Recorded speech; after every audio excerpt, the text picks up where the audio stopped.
(2021년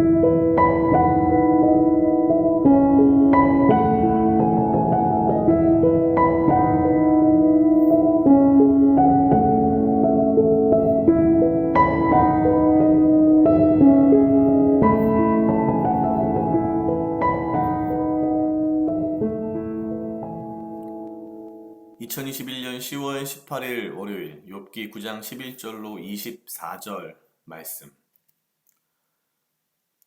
그가 내 앞으로 지나가시나 내가 보지 못하며 그가 내 앞에서 나아가시나 내가 깨닫지 못하느니라. 하나님이 빼앗으시면 누가 막을 수 있으며 무엇을 하시나이까? 누가 물을 수 있으랴? 하나님이 진노를 돌이키지 아니하시나니 라합을 돕는 자들이 그 아래 굴복하겠거든. 하물며 내가 감히 대답하겠으며 무슨 말을 택하여 더불어 변론하랴. 가령 내가 이로울지라도 감히 대답하지 못하고 나를 심판하실 그에게 간구하였을 뿐이며 가령 내가 그를 부르므로 그가 내게 대답하셨을지라도 내 음성을 들으셨다고는 내가 믿지 아니하리라. 그가 폭풍으로 나를 꺾으시고 까닭 없이 내 상처를 많게 하시며 나로 숨을 쉬지 못하게 하시며 괴로움으로 내게 채우시는구나. 힘으로 말하면 그가 강하시고 심판으로 말하면 누가 그를 호출하겠느냐. 가령 내가 의로울지라도 내 입이 나를 정죄하리니 가령 내가 순전할지라도 나의 패괴함을 증거하리라. 나는 순전하다마는 내가 나를 돌아보지 아니하고 내 생명을 천히 여기는구나. 일이 다 일반이라. 그러므로 나는 말하기를 하나님이 순전한 자나 악한 자나 멸망시킨다 하시나 하나니 호련히 재앙이 내려 도륙될 때에 무죄한 자의 고난을 그가 비웃으시리라. 세상이 악인의 손에 붙이었고 재판관의 얼굴도 가리워졌나니 그렇게 되게 한 이가 그가 아니시면 누구이뇨. 아멘. 오늘 욥기 9장 11절로 24절 말씀은 욥의 두 번째 친구의 말에 대한 욥의 대답입니다. 사실 욥의 두 번째 친구도 뭐 첫 번째 친구와 그다지 다르지 않았습니다. 오히려 더 굉장히 직접적이고 뭐랄까요? 단순한, 그러면서 어찌 보면 흑백 논리 같은 이야기를 했습니다. 뭐 물론 틀린 말은 아닙니다. 문제는 이 상황, 욥의 상황과는 사실 전혀 관계 없는 말이라는 거죠, 사실상. 욥도 잘 알고 있었습니다. 그리고 현재 욥은 자신의 상황에 대해서 충분히 지금 항변하고 있습니다. 아마 고난이 심해지고 심해지다 보니 욥 스스로도 너무나도 괴로웠던 것 같습니다. 17절에 이렇게 이야기합니다. 그가 폭풍으로 나를 꺾으시고 까닭 없이 내 상처를 많게 하시며 나로 숨을 쉬지 못하게 하시며 괴로움으로 내게 채우시는구나. 힘으로 말하면 그가 강하시고 심판으로 말하면 누가 그를 호출하겠느냐.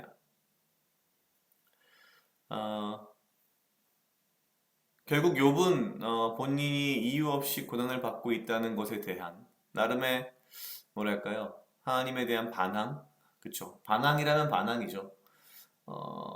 하지만 한편으로 보면 굉장히 솔직한 표현이라는 생각이 듭니다. 이러한 상황 속에서도 단순히 하나님을 원망하거나 하나님을 욕하는 것이 아니라 그는 그 이후에 이렇게 이야기합니다. 21절 나는 순전하다마는 내가 나를 돌아보지 아니하고 내 생명을 천히 여기는구나. 가령 내가 의로울지라도 내 입이 나를 정죄하리니 가령 내가 순전할지라도 나의 패괴함을 증거하리라. 그러니까 자기가 아무리 죄가 없는 것처럼 순수하고 순전하다 하더라도 그건 어디까지나 인간의 수준인 것이고 하나님 앞에서는 죽을 죄를 지은 죄인일 뿐이다 라는 것을 분명히 알고 있는 거죠.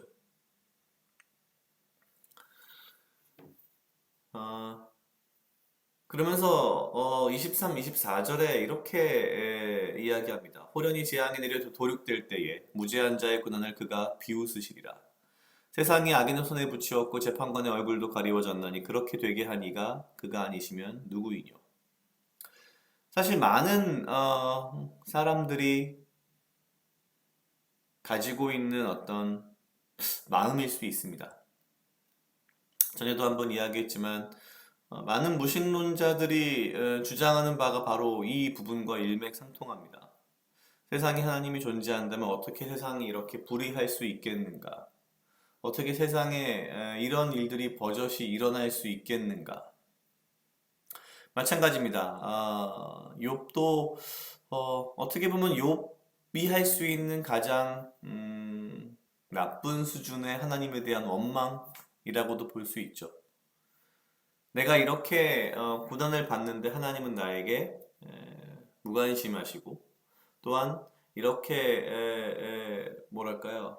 불의한 상황이 벌어짐에도 나를 그냥 내버려 두시니 그렇게 내버려 두신 분이 누구겠느냐? 하나님일 것이다. 어, 사실 욥기는 들여다보면 볼수록 일단 굉장히 문학적인 측면이 강한 것 같기도 하고요. 또 다른 한편으로는 다른 뭐 그 일반적인 다른 성경 부분을 읽고 어, 큐티를 할 때에는 보통 그 뜻을 이해하고 해석하고 그 이면에 가리워진 행간의 어떤 의미들을 찾는 것에 주력했다면 욥기는 사실 그런 것 같지는 않습니다. 왠지 이렇게 읽으면서 물론 굉장히 사실 어렵긴 한데요. 욥의 이 지금 상황과 욥의 이러한 말들이 사실 욥의 것이 아니라 나의 것이 아닐까라는 생각.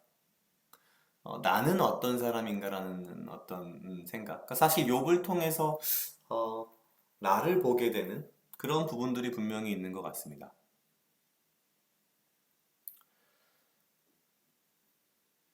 욥은 당연히 알고 싶었을 겁니다. 자신에게 임한 이 모든 재앙과 고난의 이유가 무엇인지, 왜 이렇게 된 건지 알고 싶었을 겁니다. 아마 저라도 그랬을 것 같습니다.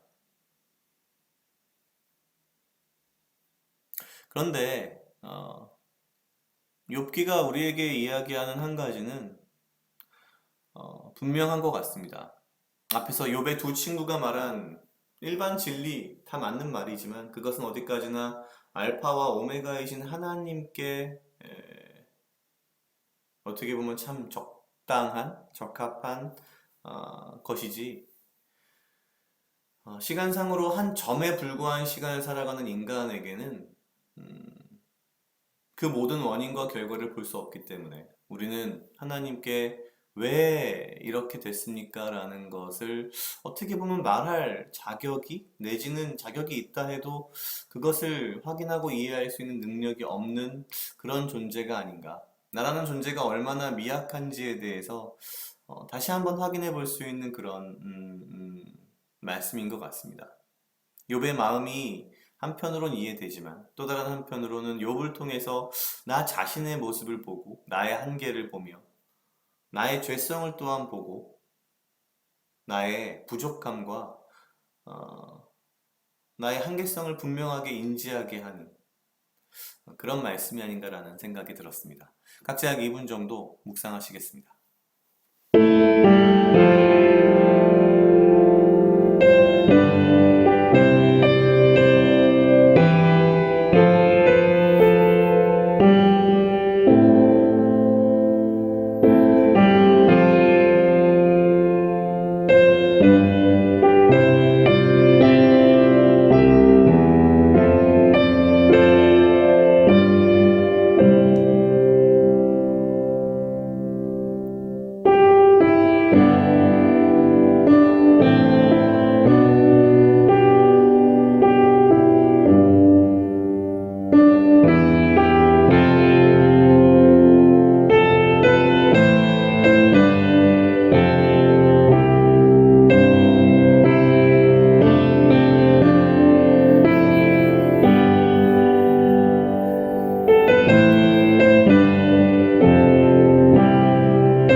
아버지여, 나를 해하려 하는 것 또한 무리들로부터 나를 지키고 보호하여 주시며 내가 오직 주님 주시는 지혜와 명철로 이 하루를 살아가고 나에게 필요한 건강과 육체적 강건함을 허락하여 주시옵소서.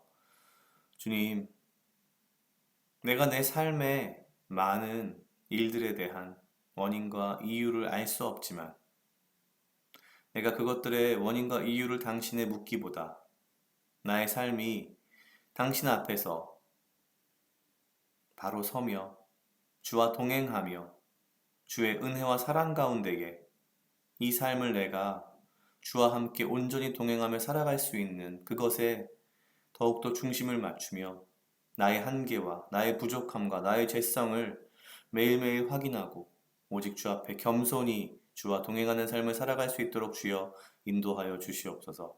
감사합니다. 이 모든 말씀 예수님 이름으로 기도드렸습니다. 아멘.